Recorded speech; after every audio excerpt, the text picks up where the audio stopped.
Tagar Institut, Jurnalisme dan Riset.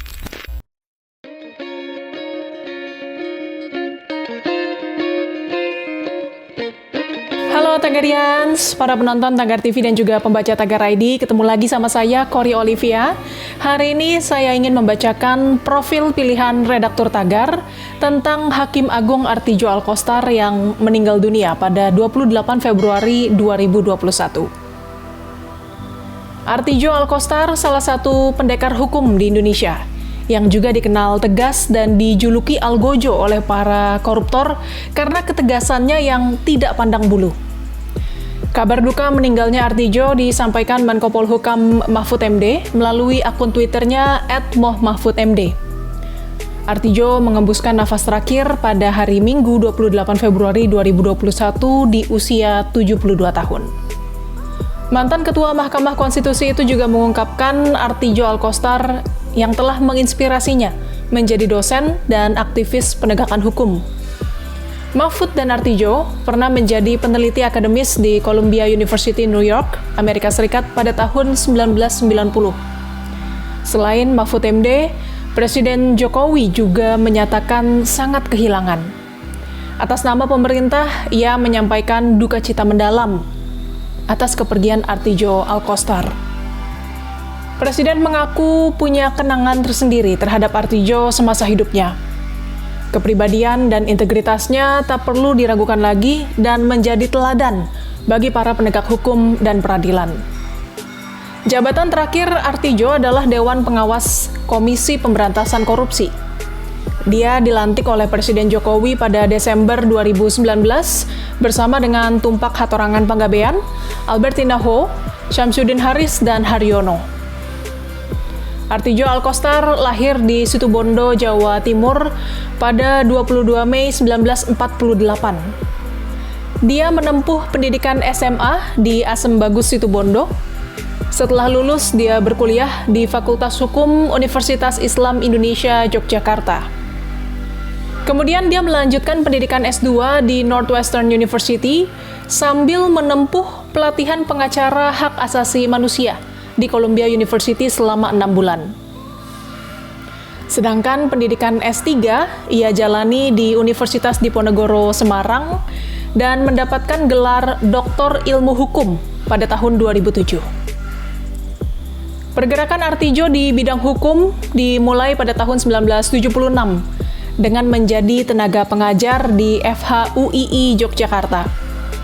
Pada tahun 1981, ia menjadi bagian dari Lembaga Bantuan Hukum Yogyakarta, dimulai menjadi wakil direktur pada tahun 1981 sampai 1983, dan menjadi direktur dari 1983 sampai 1989.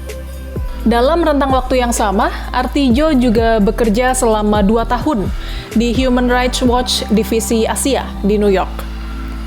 Dia juga mendirikan kantor hukum Artidjo Alkostar & Associates hingga tahun 2000. Selanjutnya, pada tahun 2000, ia terpilih sebagai Hakim Agung Republik Indonesia.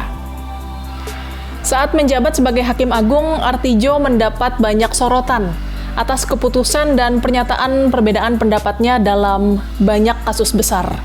Nama Artidjo semakin populer saat memperberat vonis 4 tahun penjara menjadi 12 tahun kepada politikus Angelina Sondak untuk kasus korupsi, serta vonis 10 bulan kepada Dr. Ayu untuk kasus malpraktik. Sebelum ditunjuk sebagai Dewan Pengawas KPK, Artidjo menjabat sebagai Ketua Muda Kamar Pidana Mahkamah Agung Indonesia. Sederet terpidana koruptor kelas kakap pernah menjadi korban Artidjo Alkostar. Selama menjabat sebagai Hakim Agung sejak tahun 2000 sampai 2018, Artidjo sudah menangani 19.483 perkara. Artidjo tercatat beberapa kali menambah masa hukuman para koruptor, mulai dari mantan Kepala Korps Lalu Lintas Irjen Joko Susilo hingga politikus Anas Urbaningrum. Dalam kasus simulator SIM dan pencucian uang, Joko Susilo awalnya mendapat vonis 10 tahun penjara dari putusan Pengadilan Tipikor Jakarta. Namun, oleh Majelis Kasasi yang terdiri dari Artijo Alkostar, M. Askin, dan MS Lume, menjatuhi Jenderal Bintang 2 Polri itu hukuman 18 tahun penjara, sesuai tuntutan Jaksa KPK. Mantan Ketua Umum Partai Demokrat Anas Urbaningrum juga mencoba peruntungan upaya hukum dengan mengajukan kasasi ke MA. Anas yang dijerat korupsi penerimaan hadiah dari sejumlah proyek pemerintah awalnya dijatuhi vonis 8 tahun penjara oleh Pengadilan Tipikor Jakarta. Saat banding, Majelis Kasasi, Artijo, MS Lume, dan Krisna Harahap menambah vonis Anas Urbaningrum menjadi 14 tahun penjara. Terhitung sejak bertugas di MA, Artijo telah menyidangkan 842 pelaku korupsi dengan mayoritas putusan tergolong sangat berat. Selain mantan Kakor Lantas dan Anas Urbaningrum, ketegasan Artijo juga pernah dirasakan mantan Ketua MK Akil Mokhtar dalam perkara penerimaan suap terkait perkara-perkara di MK. Saat itu permohonan kasasinya ditolak, sehingga Akil tetap dihukum seumur hidup. Selain itu, ada juga mantan Presiden Partai Keadilan Sejahtera, Lutfi Hasan Ishak, dalam perkara korupsi berupa penerimaan suap terkait impor daging sapi. Sebelumnya, Lutfi Hasan divonis 16 tahun. Tapi kasasi yang dijatuhkan Artijo memperberat vonisnya menjadi 18 tahun dan memberikan hukuman tambahan berupa pencabutan hak politik. Masih ada lagi, mantan anggota DPR dari fraksi Partai Demokrat Angelina Sondak dalam kasus suap pembahasan anggaran di Kementerian Pemuda dan Olahraga serta Kementerian Pendidikan dan Kebudayaan. Di pengadilan tingkat pertama, Angelina Sondak mendapat vonis 4,5 tahun penjara. Namun, Majelis Hakim Kasasi, yaitu Artijo Alkostar, MS Lume, dan Krisna Harahap, menjatuhkan vonis 12 tahun penjara, sesuai tuntutan Jaksa KPK. Selanjutnya, mantan politikus Partai Demokrat, almarhum Sultan Batugana, dalam perkara penerimaan suap, dijatuhi hukuman kasasi oleh Majelis Kasasi Artijo Alkostar, MS Lume, dan Abdul Latif selama 12 tahun penjara.